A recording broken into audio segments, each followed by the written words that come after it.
KC's Audio Vault. Danko Jones. May 14th, 2008. How are we doing today? Hey, good, man. Well, let's get all this regular stuff out of the way. You got a new album, you got a show tonight, Silverados. Yeah. Album's called Never Too Loud. Never Too Loud, yeah. All right. Tell everyone to buy it. Buy it. Tell everyone to go there tonight. I can't. It's sold out. Oh. Yeah. Okay, well then we'll have to give away a couple tickets a little bit later after we chat for a bit. But it kind of got me thinking. You've been touring forever. You've been around for a long time. Yeah. Never Too Loud's the name of the album. How is your hearing?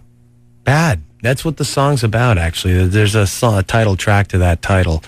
And that's what the song's about. It's about going deaf, which is a subject that nobody who plays loud music wants to even attempt to talk about. And I don't really either. But I thought it would be fun to use a slogan like Never Too Loud, which sounds like big and bombastic, but it's actually about turning it up because it's just never too loud when you're deaf. Did the doctor say anything to you? Be like, all right, you need to cool things down a little bit. You got to put some plugs in the ears? Luckily, not yet. I mean, we do have someone we see, and so far it's okay. Yeah. To be honest with you, yeah. Do they have like, okay, in 5 years you will be deaf? No, it's not to that point yet. But, I mean, we withstand probably louder music than most people on a daily basis. So, yeah, pretty rough. And how's the retina? Is that fully, you had the detached retina? That was a while ago already. That was 2 years ago. I do actually have an appointment when I get back from this tour with my eye surgeon regarding that yearly appointment. So it's a little nerve-wracking, but... He's still prescribing no punches to the face? Yeah, I'm not doing that anymore. But I did have an eye condition in my good eye, quote-unquote good eye, January and February for 6 weeks, where pretty much I thought I was going blind, but it was actually just due to stress. It was called centrum serous retinopathy, I think. If there's any eye pupils out there, no pun intended, they probably know what it is. Well, there's some great pictures of you on dankojones.com with the eye patch, and yeah, so many different people too. You've met a lot of great musicians. Is there anyone that sticks out in your mind that you're like, wow, that guy was great, or that guy, wow, I really wish he was kind of cooler? Yeah, sure. I mean, there's always been some really cool. Like, I find that the people I've met are always been super cool. I don't really have any stories where someone was mean to me. So that's always been good. So I don't really have too many of those stories. Most of the times when there's been some gossip or you get ill-treated is when you're touring with bands that aren't very big, and I find the bigger the band, the lesser the attitude. Everyone's just in it for a good time at that point. But with other bands that there's been a couple of times where they're not that big, and they've got an attitude like they should be. And that's a kind of a not necessarily healthy competitive nature, but no, it's just like really dumb stuff that they're pulling that's unnecessary. That's just making everyone's life harder unnecessarily on tour. I don't really want to talk about who they are. I can tell you off the air, but usually, the bigger the person is or the more successful they are, the nicer they are. That's been my experience. Did you meet Lemmy from Motorhead? Lemmy's awesome, man. Yeah, Lemmy. We got some good stories about Lemmy. We're actually you bring up Lemmy. We're going on tour with Motorhead in the UK in November. No way. Yeah, we're going to do the UK with Motorhead, and there's hopefully more dates to be announced, but so far the confirmed dates are the UK legs, the UK dates. So that's in November. So if anyone's going to be out in Britain in November, check us out, man. You meet Dio, Ronnie James? Ronnie was cool. Ronnie James Dio was a very, very nice guy. Very, very nice. Very professional. Yeah, Joey Ramone? No, I never got to meet Joey Ramone. That's too bad. No. Wish I did, though. I wish I did, sure. Like everyone else. Magical World of Rock, you got the radio show. Yeah. It kind of started off as a CD, right? Well, I shouldn't say started off. You did the spoken word, and then it was released as a CD. Right. Right, and I was just listening to it recently, and the name of the show, the radio show, does it kind of come from... What I was grasping from it was you walk down the street, you see someone with a Danko Jones pin or some band you like, just that connection of music. Well, yeah, sure. I mean, actually the CD came from the show. The show came first, and I was doing it. And then while I would do the show, I'd tell these stories, and then that just kind of blossomed into a spoken word CD named after the show. But since then, and especially since Power 97 came on board, it's really kind of, with Jay Richardson, it's really kind of taken a couple of steps up. And the show's really a lot of fun to do. And yeah, it's 1 week about talking about rock. Pretty much what we're doing right now, you know, except we've got songs in between. But if I had my way, I just talk about rock. And then, yeah, I listen to it at the end. Well, you almost forget that you're a rock star, a musician, an artist when you listen to it, because it seems like you're first and foremost a music fan. Oh, dude, I'm just a guy in a band, you know, and I just like, the reason why I do the band thing is because I like listening to music so much that, you know, you just kind of want to do it as well. And that's just really all it's about. And even to this day, I mean, people are talking about how the music industry is going under and, oh, it's over, it's done. But we're a band that never went gold. We never went platinum. We just play live. And that's how we've been able to pay the rent for all these years. So, you know, I find that today there's actually a lot more bands to check out than ever before, especially through MySpace and through the internet. There's a lot more bands out there. I mean, I'm actually overloaded with records that I still have yet to listen to. I have to get to them. You know, there's just so much stuff out there.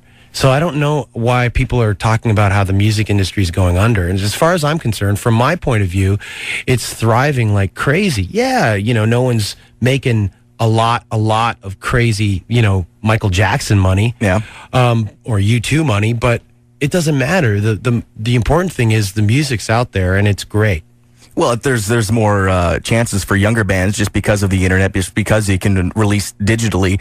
I think a lot of people are like, it's dying because the major labels are dying. They've ate themselves apart until they're four big heads, and they're the ones that are like, we're not making money right now. Well, to me, as a fan, major labels were kind of the woolly mammoths long before downloading kind of killed them, or is killing them.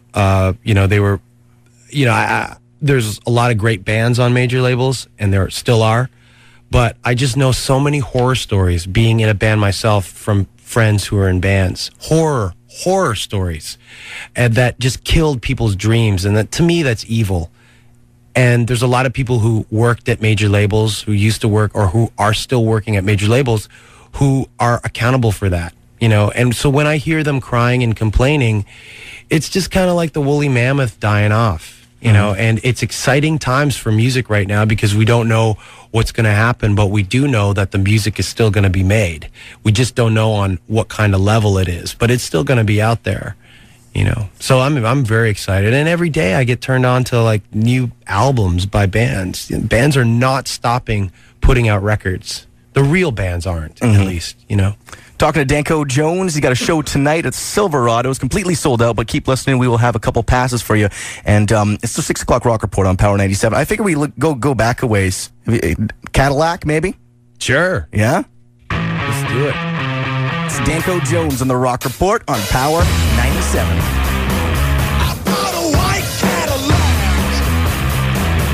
Keep your boyfriend in the trunk. Yeah, Danko Jones Cadillac on the 6 o'clock Rock Report, or Winnipeg's best rock, Power 97. You're just saying you hadn't heard that in a while. No, I hadn't. No.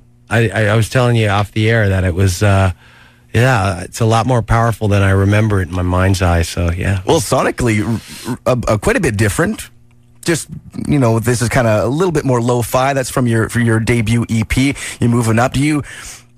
As a music fan, do you listen to bands and be like, first record, man, that is it, and then like kind of fell off around number 5? Yeah, I do that with certain bands, but I found myself lately really digging a lot of bands' new material. Like, I mean, I think, you know, Tom Waits is fairly consistent still. You know, the new Death Angel is incredible. The new Exodus. A lot of the heavier bands are putting out records that rival some of the records that made them their name in the first place years ago. So I think it's anyone's game these days, you know. It doesn't matter exactly where you are in your quote-unquote career as a band. It's just, It just matters what you do now. Like, for example, I mean, Motorhead put out Inferno in, was it 04? And I think that was probably one of the best Motorhead records in the last 20 years. I mean, it's incredible, you know. So yeah, you know, there's still bands putting out great albums. The sound of the new record is, some people would say, really produced. Mm-hmm. You got to had a fantastic studio, fantastic producer. Was it a sort of a conscious effort to move into that direction, or just be like, holy crap, we got a chance to be in Dave Grohl's studio, and we got a chance to this? Well, first of all, no one tells this band what to do. So everything we did and every decision we made was because we wanted to do it. And to be honest with you, I just wanted to do a Lizzie record. And the first thing I said to Nick Raskulinecz, the producer of Never Too Loud, was, he goes, well, what, you know, we were talking about what record, you know, we wanted to make. And I basically said, I want to make a record that sounds like old Kiss, Lizzie, and UFO. And I said that to see if he would agree with me or not, and then we could proceed. And he was like, oh, those are some of my favorite bands. Let's make that record. So I knew right away, right then and there, that we were on the same page. And that's what we did. And if you listen to old Kiss, you listen to old Lizzie, and you listen to old UFO, you notice the differences in the sound. For example, on an album like Destroyer by Kiss, you've got songs like Beth and Great Expectations alongside songs like Shout It Out Loud and Detroit Rock City. That is arguably the best album in the Kiss discography. And that's the record that I was using as a blueprint for myself to do some of the different things we did. And a lot of people didn't get it, and I understand why, because, you know, you got to listen to more music. Mm-hmm. You got to listen to more hard rock music. And we've always been nothing but a hard rock band. But I've always felt that despite me throwing out Kiss influences and Lizzie references, we just never sounded like Lizzie. And songs on the new record like City Streets and Ravenous really we wear our Thin Lizzy influence on our sleeve. And whether people who, you know, maybe been listening to music for 5 years, 6 years, don't get it, that's not for me to worry about. I make music, we all make music for us, first and foremost. And maybe they'll get it in 2 years, who knows? But all I know is we walked out of that studio going, man, we just made the record we wanted to make. And we did it in California, and that rubbed off on us as well. You know, you get the sun every day, and that the West Coast vibe definitely has an effect on you. But end of the day is we wanted to do an old school rock record that's got the different shades that I don't see in on albums anymore. And does that come into play when you're writing it as well? You'd be like, I need a little more Danzig over here, and is it like a recipe of influences? Sometimes it gets to that point where you're in the middle of writing, and you just you look and you go, wow, you know, we don't have a Crusher. Let's write a Crusher. You do that, but you're already that kind of thinking happens when you're so in the process of writing the record. But usually, and always, actually, you just write a bunch of tunes you think are good. And we wrote a lot. And there's a lot of songs that we didn't get to record that are a little more brasher, a little more, you know, got more of a punk rock influence. The songs we chose, however, are the songs that make this record, which is just more of a classic rock feel, which I really, really wanted to make. Because bottom line, me personally, when no one's around and it's just me and my headphones, I listen to classic rock and metal. It's the only thing I listen to, really, to be honest with you. I listen to like ZZ Top, Lizzie, AC/DC, Aerosmith, Cheap Trick, Kiss, and then I'll listen to, you know, Mastodon, Celtic Frost, The Haunted, Opeth, you know, and the Helicopters or... That's why you're going deaf. Yeah, it's probably why. But you throw on some Cat Stevens once in a while. No. God, no. You don't know? I'd have to change my name. My religion. We actually running out of time, but I wanted to ask you, in the Magical World of Rock CD, you're talking about girlfriends and things are going well, and then you find out, you go look through your CD collection, you're like, is that Elton John? And it's like, oh, that hurts, because, you know, want her to like what you like. You know, since then, I've actually, I don't really you know what? This is going to sound so shallow, dude, but I don't really care what she's got in her record collection. Does she have a fabulous body? Okay, well, Danko Jones playing tonight, and where... If she does, she can listen to whatever she wants. She can listen to Rick Astley for all I care. Oh, never going to give you up. 780 Rock, pound 975 on your MTSL. Danko will put you on his very own guest list for the Sold Out show this evening. Where does Code of the Road fit into, we're going to play the single right now, into, talking about what you sort of wanted to sound like? What...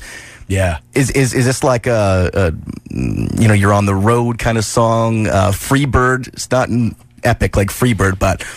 Well, lyrically, it's just about wanting to be on the road, and you'll never understand what it's like until you actually go out, get into a van, and do it for yourself. And that's really all the song is about. And that's what it's about. And the song kind of... It's got that drive and feel as well, so the lyrics match the mood of the song, and I think the song's banging, and I love it. It's the Rock Report on Power. All the interviews you want on iTunes and at power97.com. Casey's Audio Vault. Casey Norman is Power 97's music director and can be heard every weekday from 2 till 6 in Winnipeg, Manitoba, Canada. Power 97 is Winnipeg's best rock.